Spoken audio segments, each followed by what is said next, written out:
¿Qué onda, vatos? We are out here installing these Rogue Rider Industry signal lights. Let's see, I just got these, of course. We're swapping out the ones I have. These are also from Amazon. But let me show you. The LED started dying on this. Just go ahead and put this on the on position so we can see. So you can see right there, you can see the LEDs are starting to die. This was only a few weeks after I installed it. So first it was, I believe it was these, and now, you know, I have these other ones that are dead. As far as, you know, the inside, they seem to be okay still. Let's look at this one. So you see the amber LEDs are still activated. I mean, they're still alive and well. It's just the ones on the outside are the ones that are, I'm not sure what's going on with this one. This one just died. All right, so now this one's off for some reason. Don't know what happened. This was just working right now. Here, let me turn it off and turn it back on and see what happens. Oh, I don't know what happened. Now they're all dead. I'm not sure what's going on. All right, so that's the reason why we're switching over. These are the Amazon ones. They're like $30. They're not even that cheap. So compared to what I got these for, these are what, $80, $70. So you know what? If this is what's going on, look at this. It's not even turning on anymore. The ring died. That just happened just right now. And then of course I have these LEDs. So what we're going to do is we're going to swap them out with some decent turn signals. So if you saw my unboxing, sorry, I still have a cold or a flu. I'm still fighting this flu. If you saw my unboxing, you saw that these all turn on, and all of them are going to turn amber instead of what you saw with this one, which is kind of like the custom dynamics. You have the ring, the white ring on the outside, and then you have the amber on the inside. That's going to change. So let's go ahead and start installing one. I'm just going to show you one, and then you could pretty much repeat it for the other side. Now you could see the slot right here. I don't know if the camera picks it up, but there's a little slot. Grab your flathead, just put it in there, and then just give a little bit of a twist. Comes off easy peasy like that. Or the light died. All right, so we're going to push this inward counterclockwise, and then that slides out. So you can see we got some, what is this called again? Dielectric grease. Now if you have a 1157 signal light, then this is going to be pretty much the same installation for anything. A twin cam, a soft tail, or a Sportster, kind of like what you see here. So what I kind of like to do is I like to kind of just rub this this electric grease onto this new one. I mean, you could, you know, have a brand new what is these, like a paste, whatever you want. If you want to go pick some up, you can. What is this for? This is just to prevent the moisture from rusting these terminals. You see these guys, it's just to kind of, you know, keep the moisture out of these connectors or these connections. You can see the quality, you know, compared to what you get for this one and what you get for this one. I like the sleeving on this. Looks a little bit better. So let's go ahead and put that on there. That's decent enough. So what we're going to look for is, of course, you can see the connecting points, or the locking mechanism is different. You can see on the left side of these, or whatever you're, you know, whatever orientation you're looking at these, one is higher than the other. So just keep that in mind when you're installing them.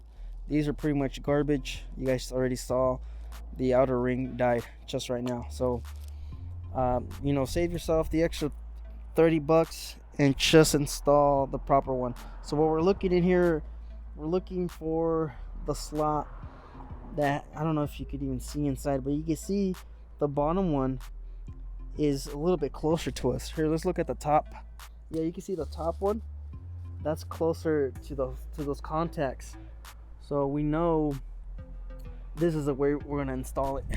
If you install it backwards, your lights are gonna be, you know, the other way around. Instead of the ambers being, or the whites being turned on, the ambers are going to be turned on all the time, and then it's going to be the white when you activate the turn signal. Okay, so what we're going to do is we're just going to push in and turn it clockwise, and that's it. That's already connected. That's locked into place. Now, as far as, you know, how do you want to do this? You could just, you know, give it a turn like that, counter clockwise as well. And we're going to look for, where did I put my lens? What the fuck? Alright, so that's in there. Let's go ahead and just turn it on. You guys can see what it looks like. So you can see all of the lights, bright, are turned on. You can see this side, only the outer ring. Let's go ahead and turn that turn signal. All of the lights, you see, turn amber. You do this side, you can see the difference. Only the inside, and it's not even. You know what? It's actually still sort of bright. So let's go ahead and put the emergency lights on. You guys can see what that looks like. You see the difference? Is the camera picking up? Oh yes, it is. So you can see, you know, a difference, like, you know, a noticeable difference. You can see how that's a lot brighter, you know, having the full LED turned on. So let's go ahead and turn this off, and let's swap this one out, and we're pretty much done. Where's our flathead? I don't know where it is. Here, just let's look for it. I don't see it on this side. Must be underneath. Oh no, here it is. Once again, just put it in there. You know, don't be violent. Just give a little bit of a twist, and it's out. So let's go ahead and pull this light out. Oh, this one's stuck for some reason. And then, like I said, push it in counterclockwise. If you're having trouble doing that, get your flathead, push that in, and then turn it. You see that? A lot easier if you're having trouble. All right, so let's grab our second light and just transfer some of that electric grease over to the new one. You could always, you know, do a little bit of this, and then once you get a proper tube or a proper container or whatever, if you get a new tube of electric grease, you know, pull these out and just, you know, dip the whole terminal, and then just dip it all. So those are garbage. I'll be sure to leave a review on Amazon on how badly you know, those lights were. So once again, looking at the orientation here of those locking points, we can see this one's the taller one, or the one closer to us, and then the one on the top, you could probably, I don't know if the camera picks it up, but that's closer to the terminal. So kind of like this. So now we know it's supposed to go like this. Push it in, and it's already locked in there. That's, you know, these are a lot smoother compared to these China knockoff ones. So let's just do a little bit of a turn here clockwise, push that in there, grab our lens or our cover, whatever you want to call it, and there we go. We're all set, we're all done. Let's go ahead and turn it on. Wow, that's a big difference. The lighting, that looks really good. What do you guys think? Wow, I like these. Let's see, maybe I'll buy some for my lowrider S. So let's go ahead and turn that off. We're gonna take it out for a spin. Yeah, that's pretty much it. That's the Road Rider Industry lights. These are pretty much, man, these are a waste of money, guys. Don't even, you know, save.